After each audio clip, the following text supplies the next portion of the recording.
In the history of the Beatles, George Harrison was often labeled the quiet one, but that nickname can be misleading. Beneath his reserved demeanor was a songwriter steadily growing into a major creative force. The problem was timing and context. Harrison was developing inside a band already dominated by two of the most prolific songwriters of the 20th century, John Lennon and Paul McCartney. As a result, many of Harrison's ideas never fully found their place in the Beatles' catalog. Some were passed over, some were shelved, and some would only reach their full potential after the band had broken apart. What's fascinating is that several of George Harrison's finest solo songs were actually born during the Beatles' era, written with the band in mind, brought into their sessions, but ultimately released as solo statements. These weren't simply leftover tracks, they were evidence that Harrison was ready to move forward long before the Beatles officially came to an end. Here are the George Harrison solo songs that were originally written for the Beatles. 1. All Things Must Pass, 1970.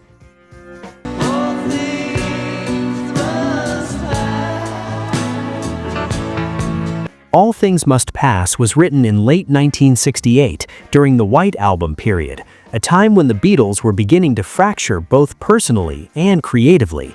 Harrison played the song for the band, and rough recordings were made, but it was ultimately deemed not strong enough for a Beatles album.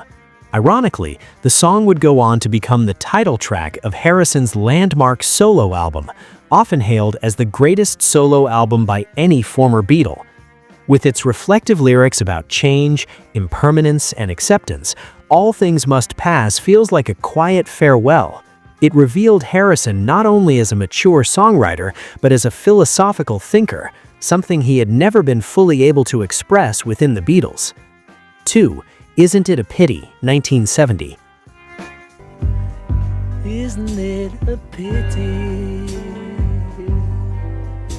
Isn't It a Pity was written as early as 1966, before Sgt. Pepper's Lonely Hearts Club Band. Harrison offered the song multiple times to Lennon and McCartney, only to see it repeatedly rejected. The rejection stings even more given how deeply personal the song is. Many listeners believe Isn't It a Pity reflects Harrison's view of the internal breakdown of communication and empathy within the Beatles. When it finally appeared on All Things Must Pass, the song sounded like years of bottled-up emotion being released at once. Long, melancholic, and emotionally layered, it feels like a Beatles song in spirit, but unmistakably Harrison in soul. 3. Art of Dying, 1970.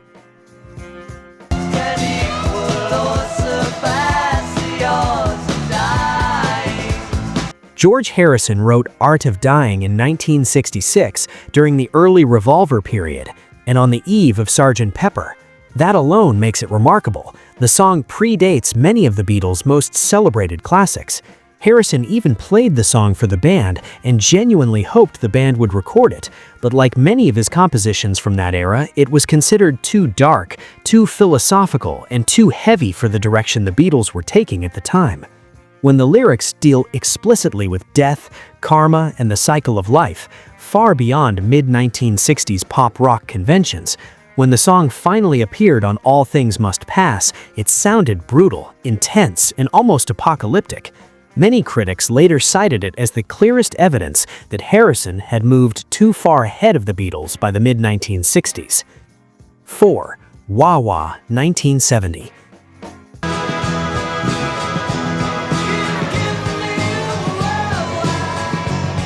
Wah Wah was written in early 1969, right in the middle of the Let It Be sessions, a period defined by creative clashes, frayed tempers, and emotional exhaustion. In fact, the song was written the very day George Harrison temporarily quit the Beatles. The title refers to the guitar effect pedal, but lyrically, it is a blunt expression of irritation and sensory overload. Harrison later described it as being about the headaches caused by tension within the band.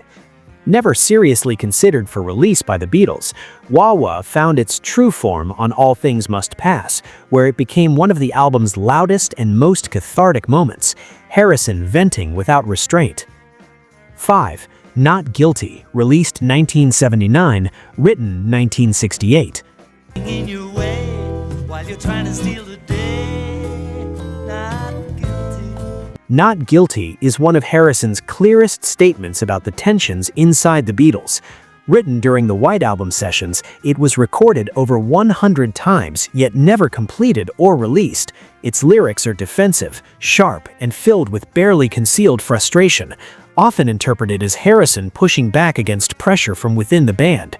When he finally released it in 1979 on George Harrison, the song sounded calmer and more reflective, suggesting peace with the past without denying what had happened. 6. Hear Me Lord, 1970.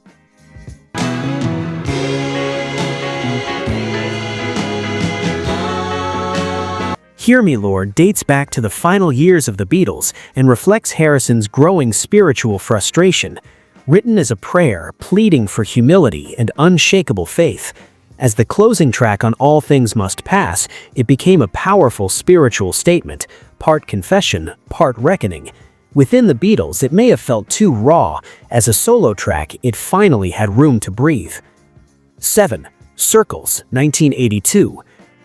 I go round and round in circles. Circles is a deeply spiritual composition written in the late 1960s, during a period when Harrison's interest in Eastern philosophy and transcendental meditation was intensifying. The song was considered for a Beatles project, but ultimately set aside for being too personal and experimental. Harrison finally released it years later on Gone Troppo, 1982. Though not among his most famous tracks, Circles reveals a side of Harrison that was already present during the Beatles' years, a restless search for meaning beyond fame, ego, and the machinery of the music industry. These songs point to a larger truth. George Harrison outgrew the space available to him within the Beatles. Not because the band was lacking, far from it. The Beatles were overflowing with ideas, personalities, and competing visions. In a group dominated by Lennon and McCartney, Harrison was often forced to wait for opportunities that came too slowly. Once he was free, the results were undeniable. All Things Must Pass wasn't just a creative release, it was proof that Harrison had been sitting on a remarkable body of work all along.